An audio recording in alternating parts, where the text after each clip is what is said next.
ত্রয়োদশ জাতীয় সংসদ নির্বাচনে নিরঙ্কুশ সংখ্যাগরিষ্ঠ আসনে জয়লাভ করে সরকার গঠন করতে যাচ্ছে বিএনপি। দলীয় প্রধান তারেক রহমানই হচ্ছেন প্রধানমন্ত্রী। এবারের মন্ত্রিসভায় নবীন ও প্রবীণদের সমন্বয় হবে বলে বিশ্বস্ত সূত্র জানিয়েছে। নির্বাচনের ফলাফল ঘোষণার পর থেকেই ৩০টির বেশি স্থানে দলের নেতাকর্মীদের বাড়িঘর ও ব্যবসা প্রতিষ্ঠানে হামলা হয়েছে বলে অভিযোগ করেছেন এনসিপির উত্তরাঞ্চলীয় মুখ্য সংগঠক ও পঞ্চগড় ১ আসনে পরাজিত প্রার্থী সার্জিস আলম। সৌদি আরব ঘনিষ্ঠতা বাড়াচ্ছে তুরস্কের সঙ্গে। তুরস্কের প্রেসিডেন্ট রিসেপ তাইয়েপ এরদোগান সম্প্রতি সৌদি আরব সফর করেছেন। বাংলাদেশের নির্বাচন ও গণভোটকে স্বাগত জানান জাতিসংঘ মহাসচিব আন্তোনিও গুতেরেস এক বার্তায় নির্বাচন ও গণভোট আয়োজনের জন্য বাংলাদেশের জনগণকে অভিনন্দন জানান।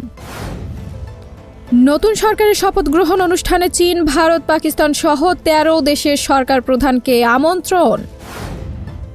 নির্বাচনী মাঠের প্রতিপক্ষ জামায়াতে ইসলামীর আমির শফিকুর রহমান এবং এনসিপির আহ্বায়ক নাহিদ ইসলামের বাসায় যাচ্ছেন তারেক রহমান। বহুল আলোচিত প্রতীক্ষিত ভারত-পাকিস্তান টি-20 ম্যাচ আজ হতে যাচ্ছে কলম্বোর প্রেমাদাসা স্টেডিয়ামে।